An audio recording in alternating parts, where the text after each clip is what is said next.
84%. That is not a small number. That is not a statistical outlier. That is the overwhelming majority of human beings, surveyed across decades, across cultures, across every conceivable variation of income, education, and circumstance, arriving at the final chapters of their lives and identifying the same source of their deepest, most persistent pain. Not what they did wrong, not the mistakes they made, the risks they took, the words they said in anger, or the money they lost, but what they never tried. The business that stayed an idea, the person they never told, the city they always meant to move to, the version of themselves they could see clearly, could almost touch, and quietly, without ceremony, without even a conscious decision, walked away from. Cornell University psychologists Thomas Gilovich and Victoria Medvec spent years documenting this pattern, but what they found, published in their landmark 1995 study and replicated consistently in the 3 decades since, is that human beings follow a predictable emotional arc across a lifetime. In the short term, we are haunted by our actions, the bad decisions, the impulsive choices, the things we did that we wish we hadn't. But time changes the equation. As the years pass, action-based regrets fade. We rationalize them. We adapt to their consequences. And we tell ourselves the story of why they were necessary or inevitable or even useful. And slowly, they lose their grip. Inaction regrets do not. The unlived life, the path not taken, the self not fully inhabited, the choice endlessly deferred, does not fade with time. It compounds. It grows in psychological weight precisely because it remains permanently open, permanently unresolved, permanently asking the one question that completed events can never ask. What if? And here is what makes this finding not just emotionally significant, but neurologically urgent. Your brain is not a passive observer of this process. It is an active participant. There is a specific architecture inside the human brain, a set of interacting neural systems, that is designed at a biological level to preserve the memory of your unchosen paths with greater emotional permanence than the life you actually lived. It is not a malfunction. It is not a disorder. It is not evidence that something is wrong with you. It is how you were built. And once you understand the mechanics of that architecture, once you see exactly what your brain is doing with the life you didn't live, and why, and at what cost, you will never experience regret in quite the same way again. This audiobook is that understanding. Over 10 chapters, we will move through the full neuroscience of the unlived life. From the molecular biology of how chronic regret physically ages your cells, to the epigenetic research suggesting the psychological weight of your unchosen paths can be transmitted to your children, to the emerging science of how artificial intelligence is creating an entirely new architecture of regret that no previous generation has ever had to navigate. We will draw on the work of Nobel Prize winners, the landmark longitudinal studies, the most provocative ideas of Carl Jung and Viktor Frankl, and the latest findings from molecular biology, affective neuroscience, and behavioral economics. And we will arrive, in the final chapter, at something the neuroscience now confirms, something that is simultaneously the most ancient and the most radical idea in the entire science of the human mind. That the unlived life is not a wound. It is a map, and you still have time to understand it. Chapter 1.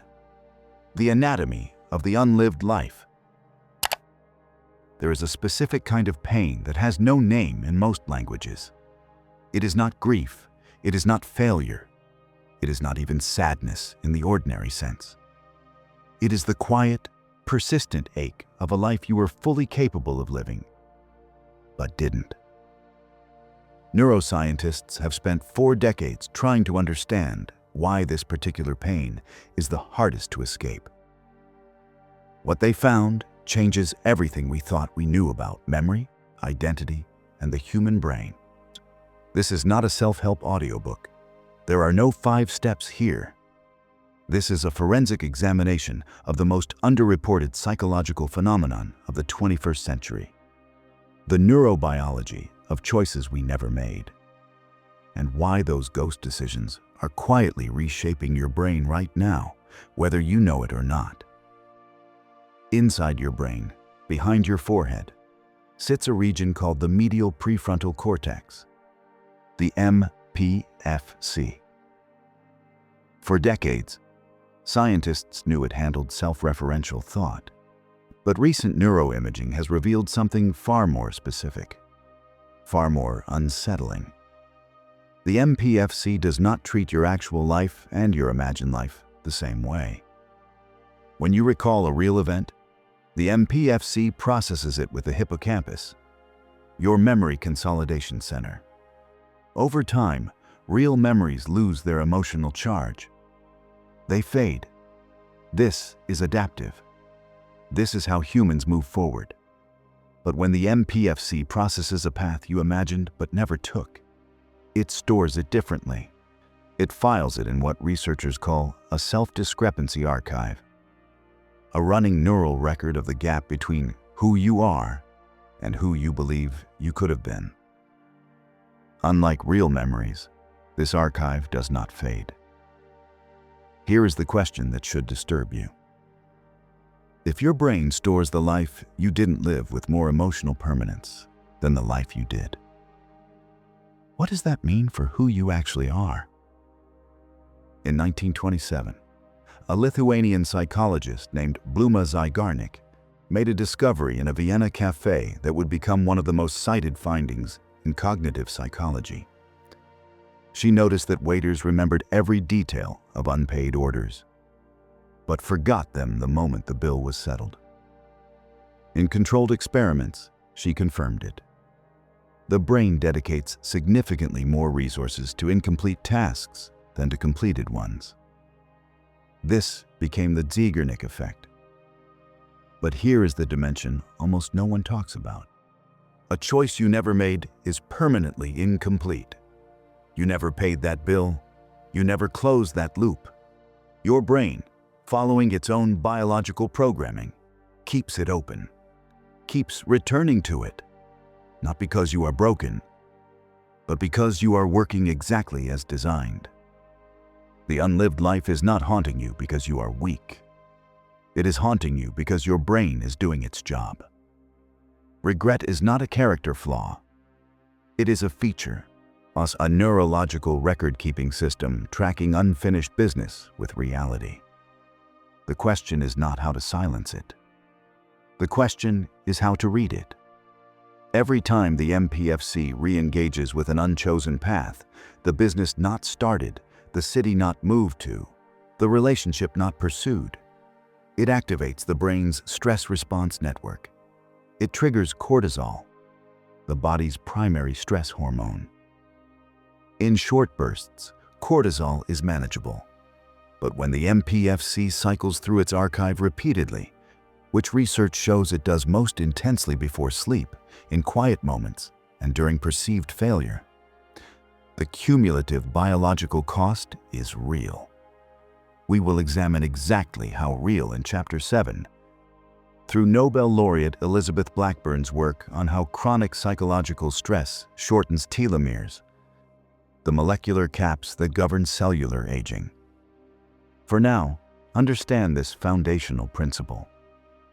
The unlived life is not just emotional, and it is physiological. Your body is keeping score of the choices your mind never closed. Carl Jung, whose ideas formed the foundation of analytical psychology, wrote something in his collected works that the self-help industry consistently refuses to quote in full.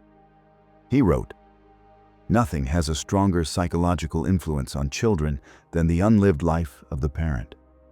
He was not speaking metaphorically, and he was describing a transmissible mechanism, the way unresolved psychological tension in one generation shapes the emotional architecture of the next. We will return to the full science behind this in Chapter 7. But hold it now, because it matters more than almost anything else here. The unlived life is maintained by three interacting brain systems.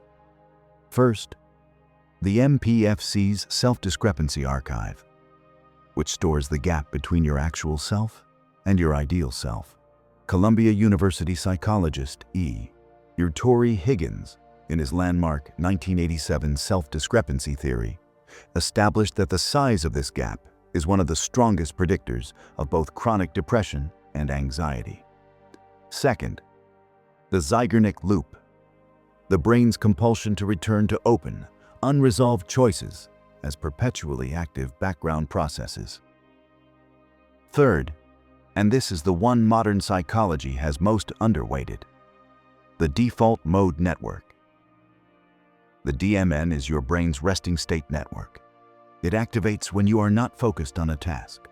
fMRI research has consistently shown it defaults to simulating alternative versions of your past and your future. In other words, when you are doing nothing, your brain is not resting. It is running simulations of the life you haven't lived. Regret is not a wound. It is a map. The question has never been how to feel less of it. The question is whether you have the courage to read it. Chapter 2. Action versus inaction. The 40-year delta. Which hurts more, the things you did wrong or the things you never did at all? Most people, asked in the moment, point to their mistakes. The bad relationship, the failed investment, the impulsive word that cost a friendship. These feel sharp, present, undeniable. But ask the same question across an entire lifetime, and the answer changes completely.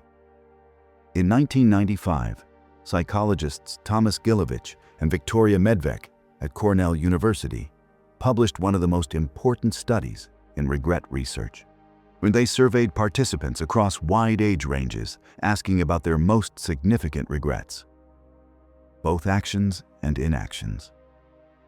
What they found they called the temporal pattern of regret. In the short term, people regret their actions more. A harsh word, a risky investment, an impulsive choice. The consequences are immediate and visible. But as time passes, the balance reverses. Action-based regrets fade. We rationalize them, we adapt. They find endings. Inaction-based regrets compound. The business never started. The apology never given. The person never told. These do not find endings. They stay open. And across a full lifetime, Gilovich and Medvec found that 84% of participants identified their deepest, most persistent regrets as things they failed to do, not things they did. The researchers called this the inaction effect. Consider two people. The first makes a bad investment at 35. Painful, costly, stressful. By 45, they have recovered. The story has a scar, but it has an ending. The second person, at 35, had an idea for a business. They thought about it for months, made a list, told a few people. Then, quietly, without drama, decided it was not the right time. By 45, they are not recovering from anything. There is no visible wound, but in the background of their mind, in that self-discrepancy archive, that unchosen path is still running, still open, still asking the one question action-based regrets almost never ask. What if? This is the 40-year delta, the compounding gap between what happened and what could have. And its neurological cost goes beyond emotion. Inaction regrets are structurally open.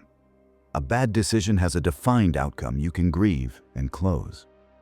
A choice never made has no outcome, only infinite possibility.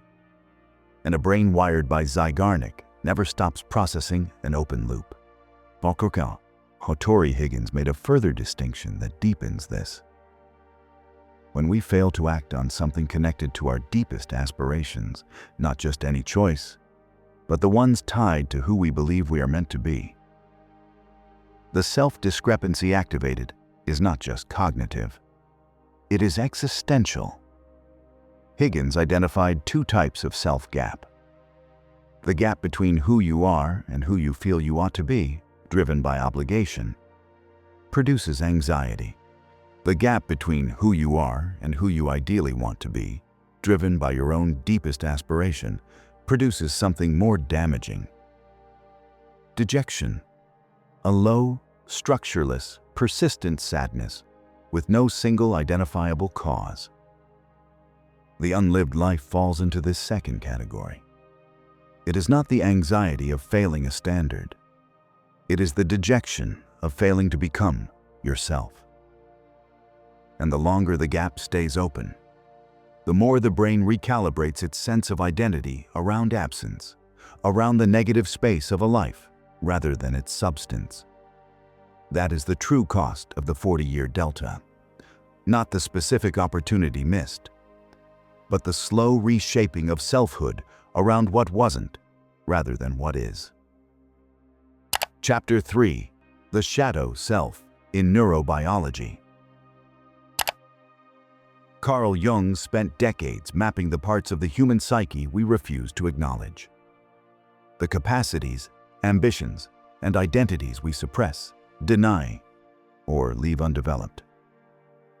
He called this territory the shadow. Most people encounter the shadow as repressed anger or hidden desire. But Jung's original formulation was broader and more disturbing.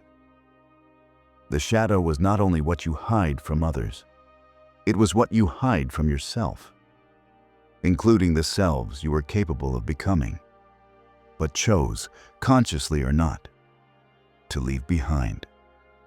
In the archetypes and the collective unconscious, Jung argued that the potential self, the person you were psychologically equipped to become but didn't, does not simply disappear when you choose a different path. It persists. It exerts pressure. When consistently denied, it does not dissolve. It surfaces as chronic dissatisfaction, as the particular intensity with which you envy certain people, as the dreams that return again and again to unresolved themes. Jung's most provocative claim was not about the individual, when it was about inheritance. Nothing has a stronger psychological influence on children, he wrote, than the unlived life of the parent.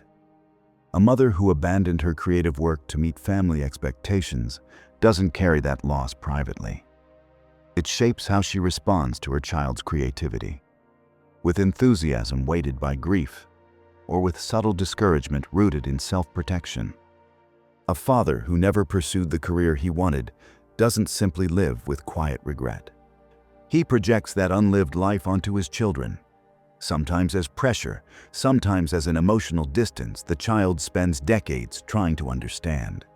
Modern developmental psychology has produced significant evidence for exactly this mechanism, but the neurobiology adds a layer Jung could not have accessed. Every time you seriously imagine a better version of your past, if only I had taken that job, if only I had said yes, your brain is constructing what psychologists call an upward counterfactual. This process is not passive. It is metabolically expensive and neurochemically disruptive.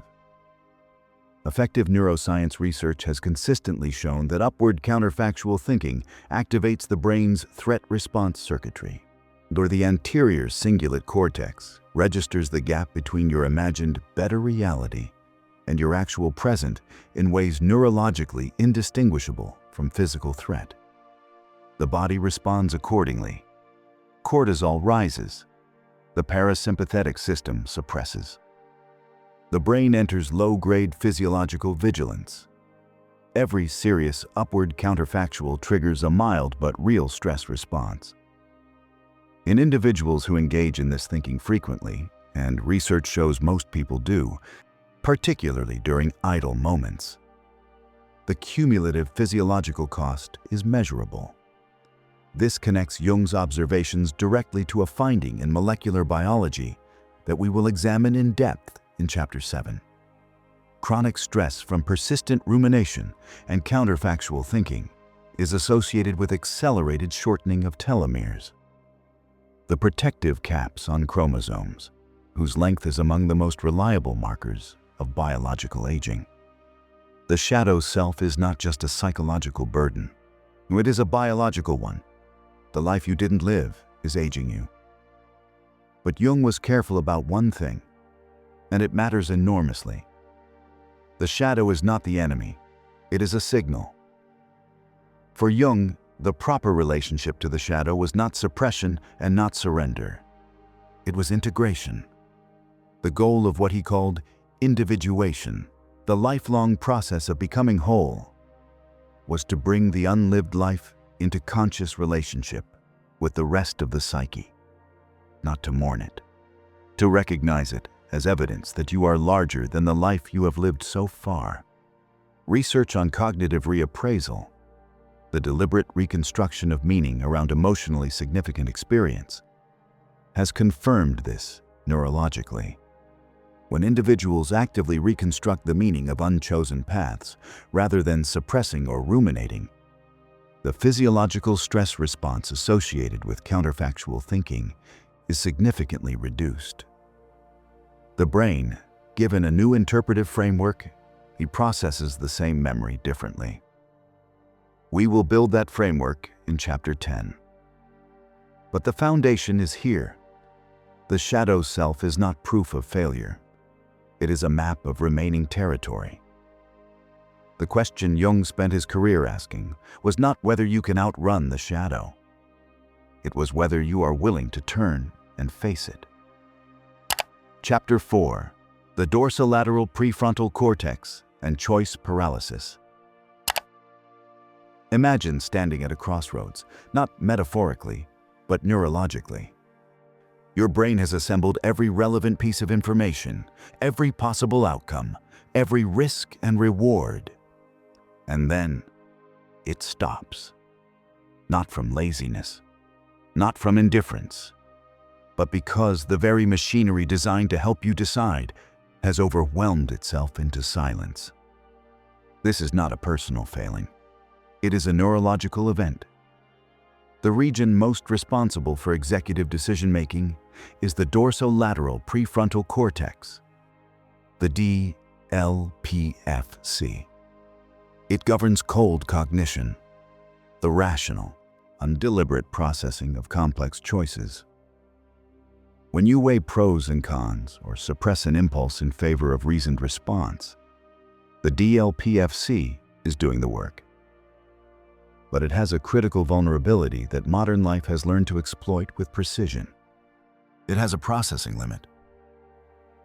Psychologist Roy Baumeister's foundational research on ego depletion, published across studies beginning in 1998, demonstrated that deliberate decision-making draws on a finite cognitive resource, and the more decisions you make, the more that resource depletes. And when it depletes, the quality of subsequent decisions does not decline gradually. It collapses. For high-stakes, identity-defining choices, the kind with complex options and permanent consequences, the depleted DLPFC defaults to one of two responses: impulsivity, bypassing analysis entirely, or paralysis, deferring the decision indefinitely under the narrative of not yet. Psychologists call this analysis paralysis.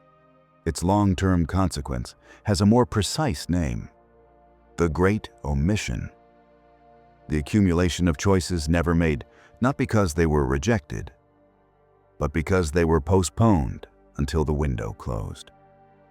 In 2004, psychologist Barry Schwartz published The Paradox of Choice, a work drawing on decades of experimental research to argue that the expansion of choice, far from increasing human well-being, is one of the primary drivers of modern psychological suffering. His evidence included research by Columbia University psychologist Sheena Iyengar, whose JAM study demonstrated that consumers offered 24 varieties were significantly less likely to make a purchase than those offered 6.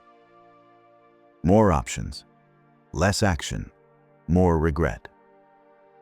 Schwartz identified 2 types of decision makers. Maximizers evaluate every available option before choosing, ensuring they select the best. Satisficers establish a threshold and choose the first option that meets it. The research finding that followed was striking. Maximizers consistently make objectively better decisions by external measures. They negotiate higher salaries. They select superior products. And yet, maximizers report significantly lower life satisfaction, higher rates of regret, and greater susceptibility to depression than satisficers. The reason is precise and devastating. Every choice a maximizer makes closes off every alternative they evaluated.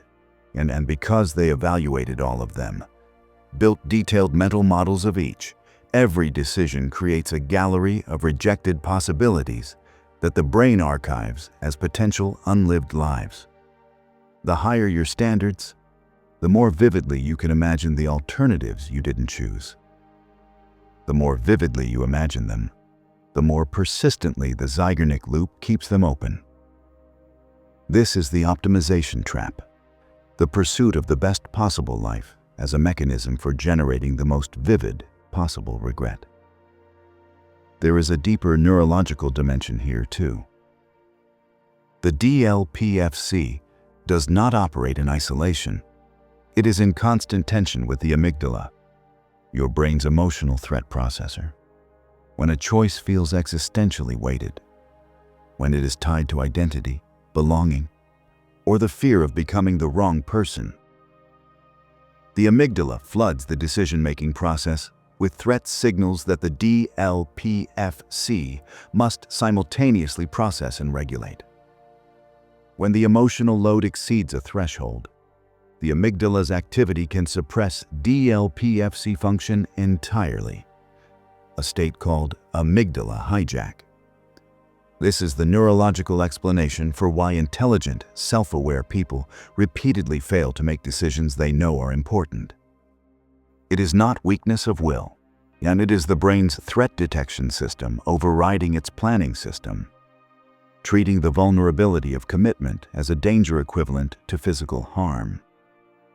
The great omission is not a failure of character. It is a failure of architecture in an environment the brain was never designed to navigate. Chapter 5: Social regret versus personal regret. There are 2 kinds of roads not taken. The first is the one you chose not to take. The second, and this one carries the heaviest psychological weight, is the one you were steered away from by the expectations, needs, or silent pressure of the people you love. These are not the same experience. They do not produce the same regret. Personal regret has a contained structure. The self is accountable. Over time, the self has a framework for integration. Social regret is different in structure, neurological signature, and duration. In the early 2000s, neuroscientist Naomi Eisenberger at UCLA designed an experiment using a virtual ball-tossing game called Cyberball. Participants played inside an fMRI scanner, believing they were connected to 2 real players online. For the first portion, the ball moved between all 3. Then, without explanation, the other 2 players stopped passing to the participant, excluding them from a meaningless game with strangers they would never meet. The fMRI data showed activation of the dorsal anterior cingulate cortex and anterior insula, the same neural regions that process the emotional component of physical pain. Eisenberger's paper, published in Science in 2003, established something foundational. Social pain is real pain. The brain does not maintain a meaningful neurological distinction between the ache of exclusion and the ache of physical injury. They share the same circuitry. Apply this to social regret. When you abandon a path, a career, a creative life, a relationship, a geographic move, not by free choice, but because the social cost felt unbearable, you are neurologically trading physical pain equivalent distress in the present for the hope of connection and approval. In the moment, that trade feels rational. Social pain is immediate, intense, and real. The cost of the abandoned path is deferred, abstract, hypothetical. But the deferred cost arrives on schedule. Consider one of the most common human stories. A person in their early 20s has genuine aptitude for a creative field. Their family, motivated by love and fear, communicates clearly, if not always explicitly, that this path is not viable. The young person makes the socially sanctioned choice, enters a stable profession. By external measures, they succeed. 20 years later, they sit with a form of regret that is qualitatively different from any other kind. So it is not tinged with self-blame alone. It is tangled with grief for a relationship, with the relational system that made the abandoned choice feel impossible. You cannot simply grieve the abandoned path. You must grieve it while maintaining love for the people who made the abandonment feel necessary. Psychologists call this relational regret. Its complexity makes it significantly harder to process than personal regret. Research on unresolved social grief suggests the anterior cingulate cortex maintains low-level activation around unresolved relational wounds, including the wound of a self-surrendered to social demand. E. Torrey Higgins' self-discrepancy theory adds further precision here. The ideal self-discrepancy, the gap between who you are and who you aspire to be, produces dejection. The ought self-discrepancy, the gap between who you are and who others expect you to be, produces anxiety. Social regret activates both simultaneously, dejection and anxiety running concurrently. This double activation is part of what makes relational regret so neurologically exhausting. And yet, Eisenberger's research contains something genuinely hopeful that is often overlooked. If social pain and physical pain share the same circuitry, they share the same capacity for healing. And research on genuine social reconnection, the experience of being fully seen and accepted by another, shows activation of the same neural reward pathways that resolve physical pain. It reduces anterior cingulate activation. It lowers cortisol. It restores parasympathetic function. The healing of social regret is not primarily a cognitive process. It is resolved through the quality of human connection, through relationships that offer what the original relational system could not, and the experience of being fully accepted, including the parts of you that were quietly left behind. Chapter 6. The Economics of Opportunity Cost. There is a particular kind of suffering that is entirely self-constructed. It does not come from failure. It does not come from loss. It comes from staying, from the deep human conviction that if you have already paid a significant price for something, leaving would make that price meaningless. Economists and psychologists call this the sunk cost fallacy. And once you understand its neurological mechanics, you will never look at your persistent patterns in quite the same way. A sunk cost is any investment of time, money, energy, or identity that has already been made and cannot be recovered. In rational economic terms, sunk costs are irrelevant to future decisions. The question of whether to continue any course of action should depend entirely on its future value, not its past cost. Every trained economist will confirm this logic. and virtually every human brain violates it, consistently, predictably, across every domain of life. Daniel Kahneman spent decades mapping the systematic ways human judgment deviates from rational economic models. His work with Amos Tversky produced prospect theory, documented in their landmark 1979 paper in Econometrica, and expanded in Kahneman's 2011 book, Thinking Fast and Slow. The central finding: losses loom approximately twice as large as equivalent gains in human psychological experience. The pain of losing $100 is felt roughly twice as intensely as the pleasure of gaining the same amount. This is not irrational in evolutionary terms. Organisms that weighted losses heavily survived in resource-scarce environments.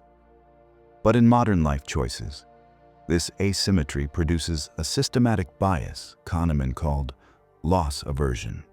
Loss aversion means the fear of what you will lose by changing course, the sunk cost already paid, the identity already built. Consistently outweighs rational assessment of what you stand to gain. Think of the most common version of this: 8 years into a career that no longer fits. The reasons that made sense at 22 have faded. By 30, a growing certainty remains. This is not the right life. They know it. They feel it daily. But when they contemplate leaving, the mind immediately activates loss aversion. 8 years. The credentials, the relationships, the professional identity, the sacrifices made. To leave declares all of that was wasted. And so they stay, not from evidence that continuation is better than change, but because the brain frames departure as the loss of everything already invested, more painful than the ongoing cost of remaining in a life that does not fit. Kahneman and Tversky demonstrated this pattern with clinical precision. Subsequent research by Christopher H.C. at the University of Chicago confirmed that sunk cost reasoning is not only pervasive, it escalates. The more you have already invested, the more powerfully loss aversion works against reassessment. This produces what behavioral economists call inaction inertia, the accumulation of past investment actively preventing decisive action that would reduce future regret. The bitter irony is precise. The sunk cost fallacy keeps you in the situations most likely to generate the inaction regrets that, as Gelovich and Medveck showed us, will dominate the emotional landscape of your final decades.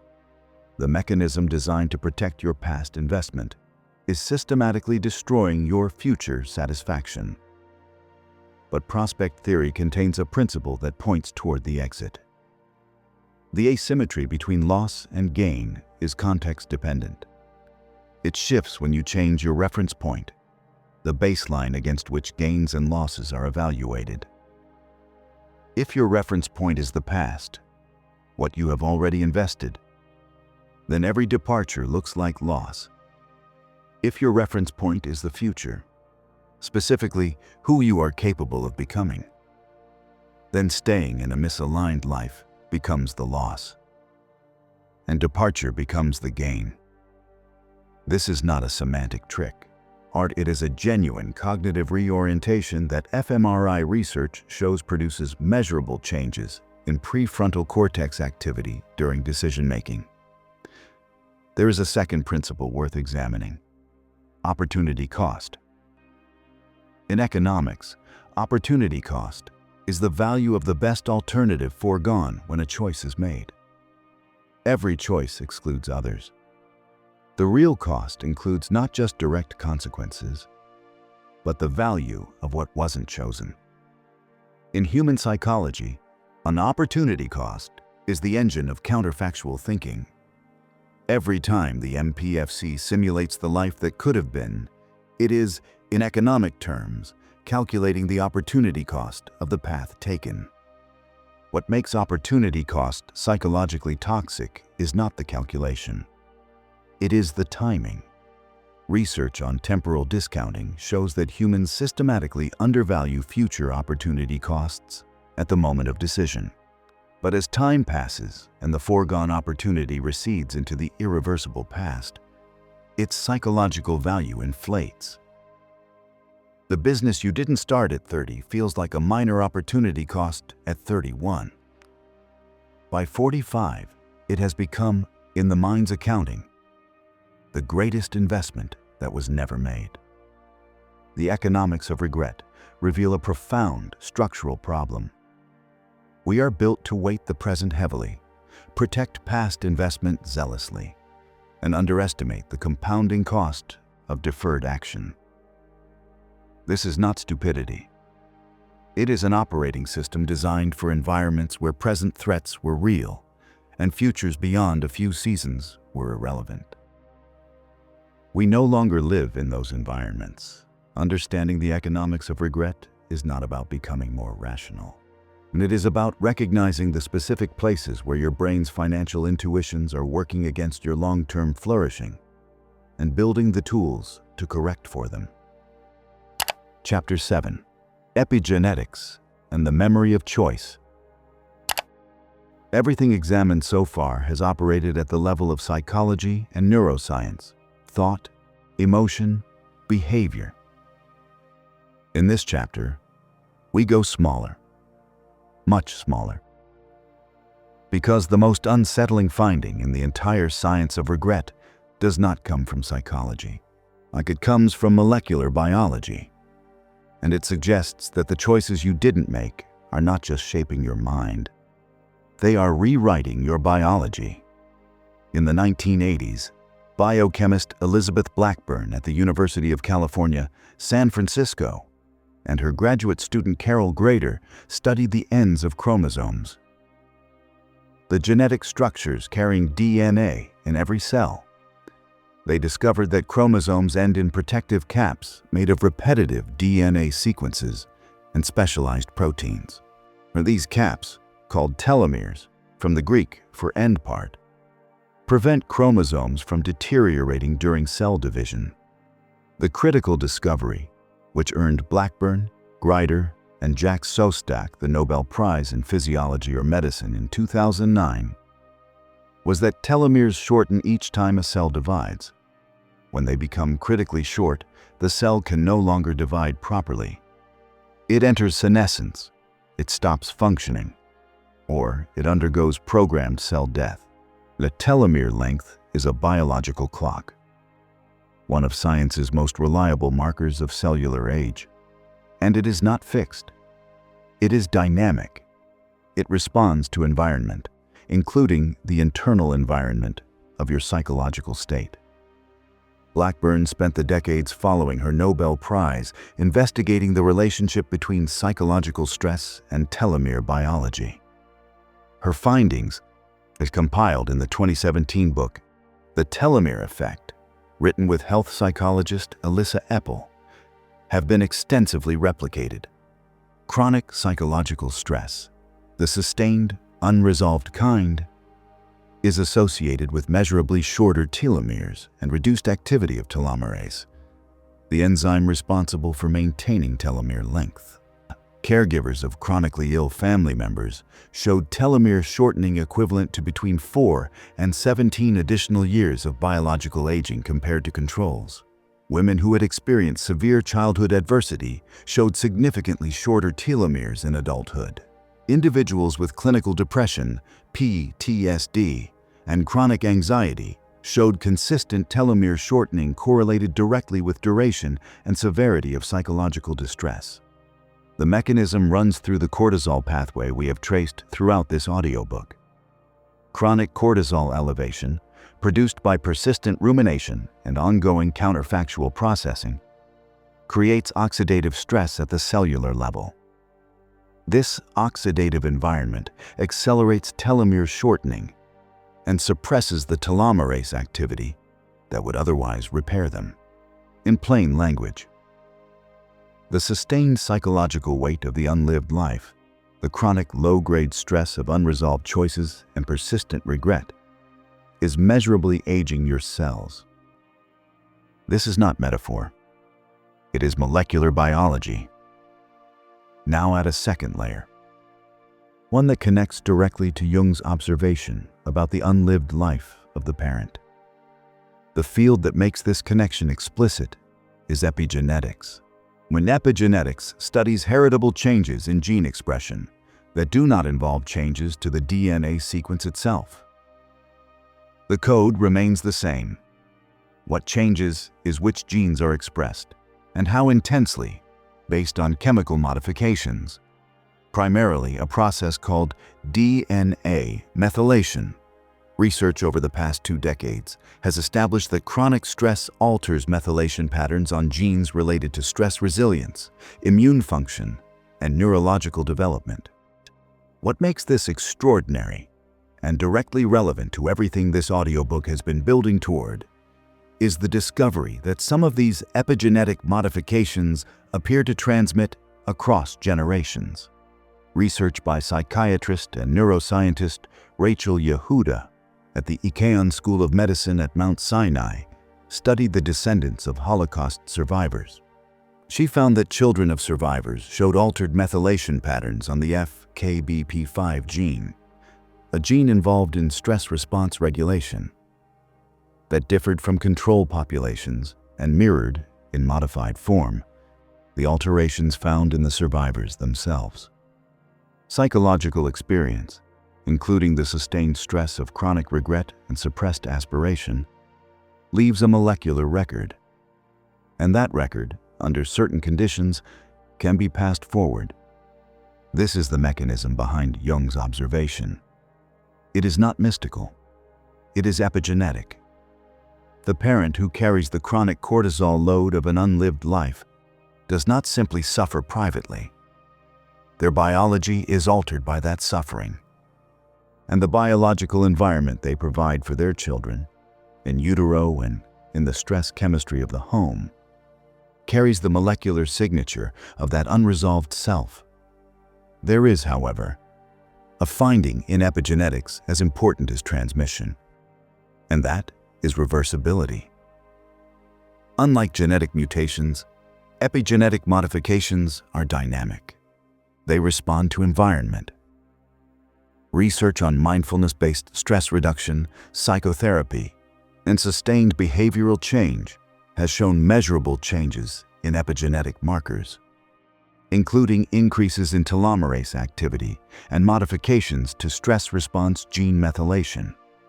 The biology of regret is not a fixed sentence. It is a dynamic conversation between your psychological experience and your molecular machinery. And as we will explore in the chapters that follow, through Viktor Frankl's work on meaning and Laura Carstenson's research on aging, that conversation can be redirected, not by eliminating regret, by changing what the brain does with it. Chapter 8: Wisdom as Regret Integration.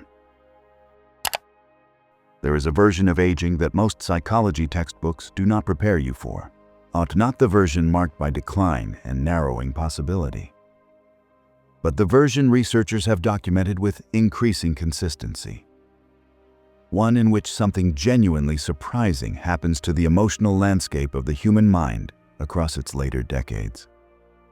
The regrets get quieter, not because they disappear, not because the unlived life stops mattering, but because something shifts in how the brain relates to its own archive of unchosen paths.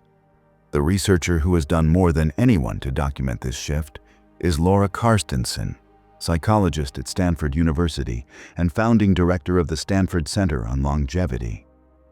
Carstensen began with a paradox.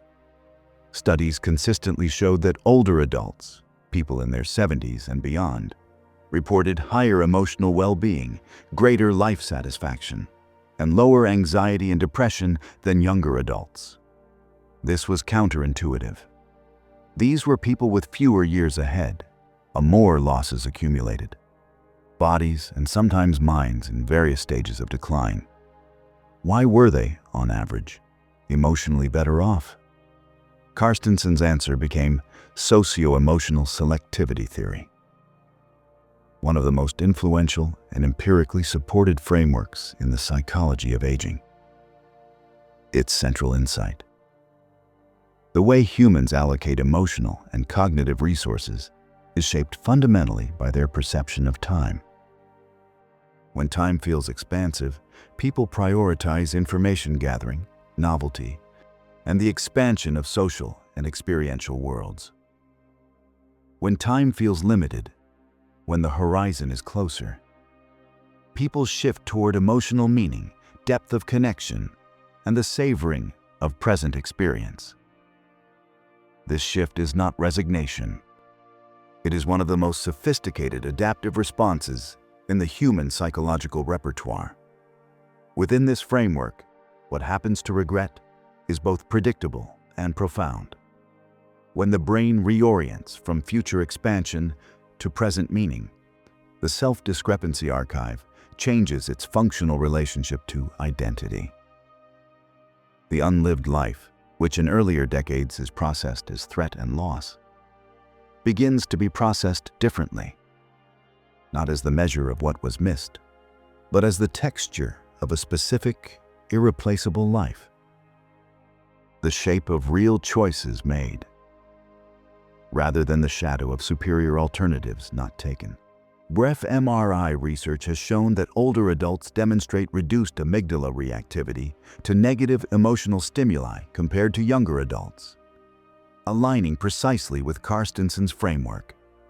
The brain, aging healthily, genuinely becomes less reactive to threat. But here is the finding that changes everything about the practical implications of this research. This shift is not exclusively the product of chronological age. It is the product of perceived time horizon.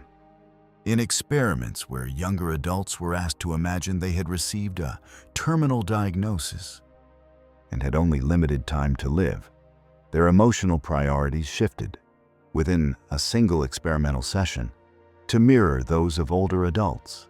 The brain does not require 70 years to reach wisdom. It requires a sincere confrontation with the reality of limited time. And this connects directly to Viktor Frankl, the Austrian psychiatrist and Holocaust survivor, whose work stands as one of the most profound psychological contributions of the 20th century. Frankl spent 3 years in Nazi concentration camps, including Auschwitz and Dachau. He lost his wife, his parents, and his brother. He arrived at the camps with a manuscript already written, his life's theoretical work, which was destroyed on arrival at Auschwitz. He reconstructed it from memory under conditions of suffering almost impossible to adequately describe. What emerged was logotherapy, a form of psychotherapy grounded in the conviction that the primary human drive is not pleasure, as Freud argued, nor power, as Adler argued, but meaning. In Man's Search for Meaning, published in 1946 and now translated into more than 50 languages, Frankl wrote that between stimulus and response there is a space, and in that space lies human freedom and growth. This is not motivational language. It is a precise neurological and philosophical claim. The human capacity to choose one's response to any circumstance, including the circumstance of an unlived life. Years spent in the wrong path, choices made under impossible constraint, is not eliminated by the weight of history. It is always, structurally, available. Frankl observed in the camps a consistent pattern. Those who maintained a connection to meaning, a reason for which endurance was worth undertaking, showed greater psychological and, in many cases, physical resilience than those who lost it. He called this the defiant power of the human spirit. Applied to regret, Frankl's framework offers what neither neuroscience nor economics can provide. Not a way to minimize the loss, not to rationalize unchosen paths as secretly inferior, not to perform contentment as defense against grief, but to find, within the specific life actually lived, including its omissions, compromises, and surrendered possibilities. A meaning that could not have existed in any other life. A meaning that is not despite the unchosen paths, but in some measure constituted by them. This is what Carstenson's research identifies as the psychological achievement of successful aging. Not the elimination of regret, but its integration into a coherent and meaningful self-narrative. Psychologist Dan McAdams at Northwestern University calls this narrative identity consolidation. His research on personal narratives found that individuals who construct what he terms redemptive life stories, narratives in which suffering and loss are integrated as meaningful and generative, show higher well-being, greater generativity, and lower rates of depression than those whose self-narratives are contamination sequences, and in which good things lead to bad outcomes with no redemptive arc. Regret, integrated rather than suppressed or ruminated upon, becomes one of the most potent sources of psychological depth, not despite the unchosen life, through it. Chapter 9. Artificial Intelligence and the Elimination of Regret. Imagine an algorithm that knows you better than you know yourself, not in the loose sense that a streaming service learns your taste, but in the deepest, a most consequential sense. An algorithm that has processed more data about your personality, behavioral patterns, cognitive biases, relational history, and neurological tendencies than you could consciously access in a lifetime of self-reflection. And that uses that data to map, with statistically superior accuracy, the paths most likely to produce flourishing in your specific life. Imagine it tells you which career, which city, which relationship, which risk to take, and which to decline. Would you follow it? And if you did, if the algorithm was right, and you built a life of measurably superior outcomes by every external metric, would you have lived your life? Or would you have lived the algorithms? This is not a hypothetical constructed for philosophical interest. It is the logical endpoint of a trajectory already well underway. And it represents the most fundamental challenge to human agency and to the human experience of regret that has ever emerged. We are in the early stages of what researchers in cognitive science and human-computer interaction are calling predictive living, the progressive outsourcing of consequential human decisions to AI systems with superior data processing capacity. Navigation apps, recommendation systems, hiring algorithms that predict job performance with greater accuracy than human interviewers, medical diagnostic systems that rival specialist physicians. Each represents a contraction of the domain in which human judgment operates. The question psychologists, philosophers, and neuroscientists are only beginning to seriously examine is what happens when this contraction extends into identity-defining choices. When the decisions that shape not just your outcomes, but your sense of self, who to love, what to pursue, how to spend the irreplaceable hours of your only life, are increasingly shaped by systems that optimize for measurable well-being metrics, but are structurally incapable of grappling with meaning. Neuroscientist Antonio Damasio, whose somatic marker hypothesis transformed our understanding of the role of emotion in decision-making, has argued consistently that the felt sense of a decision, the embodied, emotionally integrated experience of choosing, is not contamination of the reasoning process. It is essential to it. It is how the brain integrates accumulated experiential wisdom, including wisdom the conscious mind cannot articulate, into real-time judgment. When you remove the felt experience of choosing, when the decision is made by a system processing data without embodied experience, you do not get a cleaner version of the same decision. Well, you get a fundamentally different kind of decision, one that may be statistically superior and experientially hollow. But there is a more immediate psychological phenomenon at work, one already causing harm without requiring the full realization of predictive living. Researchers are calling it algorithm anxiety. Our algorithm anxiety is the chronic psychological discomfort produced by the growing suspicion, or certainty, that an algorithm knows a better version of your life than the one you are actually living. It is the experience of looking at what your recommendation system surfaces and inferring, from its precision, a self you did not construct, but that the data apparently describes. It is the career aptitude algorithm that identifies a professional path you abandoned at 25. It activates the same neural machinery we have been tracing throughout this audiobook. The MPFC's self-discrepancy archive, the Zeigarnik loop of unresolved possibility, the upward counterfactual construction of superior alternative lives. But with a critical difference. In previous generations, no upward counterfactuals were built by the individual imagination, which had natural limits and natural biases. The alternative life you constructed was filtered through your own psychology. It was yours, even in its pain. Algorithm anxiety produces counterfactuals that feel external and authoritative.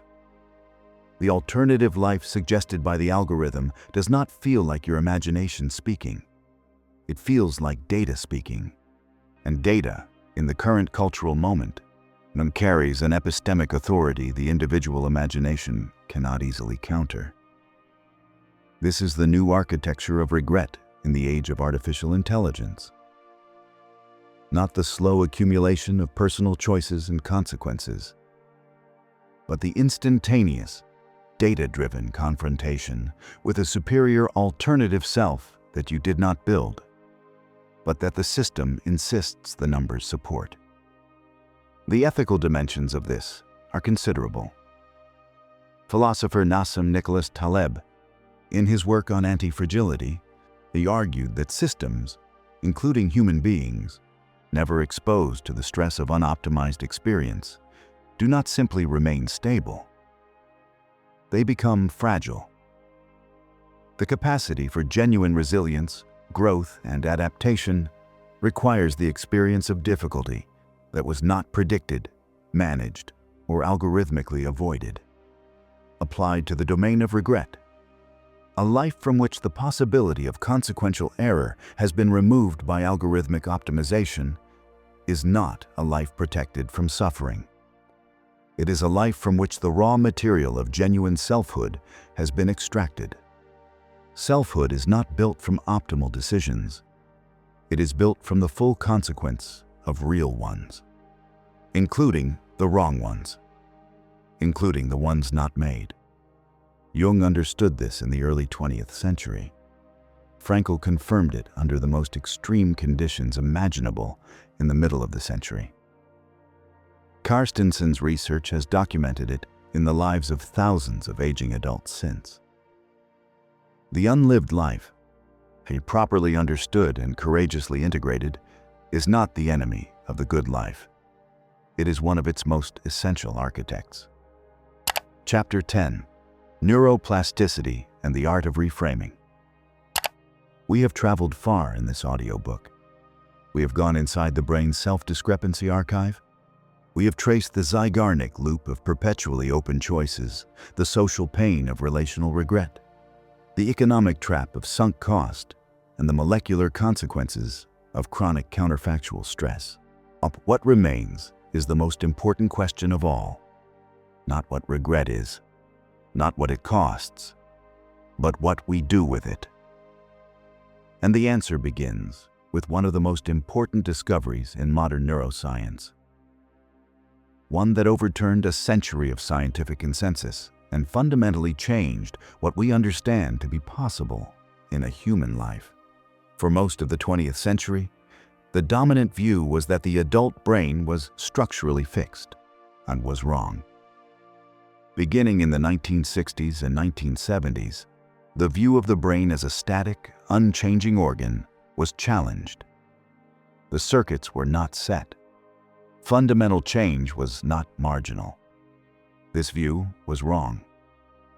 Beginning in the 1960s and accelerating through the 1990s and 2000s, research established definitively that the adult human brain retains throughout life a capacity for structural and functional reorganization in response to experience. New neurons can be generated in specific regions. Existing connections can be strengthened or weakened through patterns of use.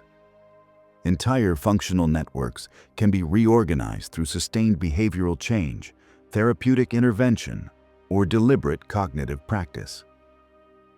This is neuroplasticity, and its implications for the psychology of regret are transformative. And the most direct application is a process psychologists call cognitive reframing, the deliberate reconstruction of the interpretive framework through which a past experience is understood.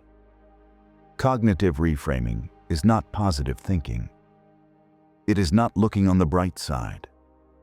It is a specific, empirically validated intervention that changes the neural representation of a memory. Not its content, but its meaning. Here is the neurological mechanism. Every time a memory is retrieved from long-term storage, it enters what neuroscientists call a labile state, a window of temporary instability during which its associated neural connections are briefly malleable, before reconsolidation, before the memory is written back to long-term storage. It can be modified by the cognitive processing applied during that window. This process, memory reconsolidation, means memories are not fixed recordings. They are dynamic constructions and subtly rewritten each time they are accessed. Research by neuroscientist Karim Nader at McGill University, which fundamentally re-established the science of memory reconsolidation in the early 2000s, demonstrated that memories retrieved and processed within a new interpretive framework are reconsolidated in modified form, written back with the new meaning incorporated. For the purposes of regret, the unchosen paths in your MPFC's archive are not immutable. They are not fixed sentences. They are living documents that can be revised, not by pretending they don't exist, not by suppressing their emotional content, but by returning to them deliberately and processing them within a framework that changes their meaning without erasing their reality. Research by psychologist Timothy Wilson at the University of Virginia on the psychological immune system adds a critical component. Wilson found that humans have a largely unconscious capacity to find meaning and psychological benefit in negative experiences, but that this capacity is often blocked by the anticipation of suffering. We dread potential negative outcomes far more intensely than we actually experience them. We consistently underestimate our own resilience. Applied to regret, the unchosen path is typically far more catastrophic in imagination than it would have been in reality. The business not started, the relationship not pursued, the city not moved to. These are preserved in the self-discrepancy archive in their idealized, uncontested form. They never failed. They never disappointed. They exist as pure potential, permanently superior to the messy, complicated reality of the life actually lived. Reframing means restoring the full dimensionality of the unchosen path, including its likely costs, its probable disappointments, its realistic rather than idealized shape. This is not pessimism about the road not taken. It is cognitive honesty about the fact that every path, taken or untaken, is equally real and equally imperfect. The second component is what psychologists call post-traumatic growth, documented extensively by researchers Richard Tedeschi and Lawrence Calhoun at the University of North Carolina. Tedeschi and Calhoun studied individuals who had experienced severe adversity, illness, bereavement, trauma, and found that a significant proportion reported not just recovery, but genuine psychological growth. greater appreciation for life, deeper relationships, increased personal strength. Critically, this growth did not occur despite the suffering, but through the process of actively grappling with it, of allowing the experience to challenge and ultimately expand the existing framework of meaning and identity. The same mechanism applies to regret. The unlived life, as when genuinely confronted rather than suppressed or obsessively ruminated, can become a catalyst for psychological growth that the smoothly lived, uninterrupted, optimally chosen life could not produce. This is the culmination of Frankl's insight in man's search for meaning. He described what he called the last of the human freedoms: the freedom to choose one's attitude toward any given set of circumstances. He was speaking from inside Auschwitz, speaking of conditions in which every external freedom had been stripped away. What he identified was not a coping strategy. It was a fundamental observation about human consciousness. The interpretive relationship to experience, the meaning constructed from what happens and from what doesn't happen, is never entirely determined by the events themselves. It is always, in some irreducible measure, a choice, but there is a practical tool derived from this research, simple in structure and powerful in application. Psychologists call it prospective reframing, or more simply, the 5-year projection. Rather than reviewing the unchosen past, which activates the amygdala's threat response and the cortisol cascade we have traced throughout this audiobook, you project forward 5 years, and you ask not what you regret having missed, but what, from the vantage point of your future self, Barn, you would most regret failing to do now. This reorientation does several things simultaneously. It shifts your reference point in Kahneman's terms from the sunk cost of the past to the opportunity cost of the present.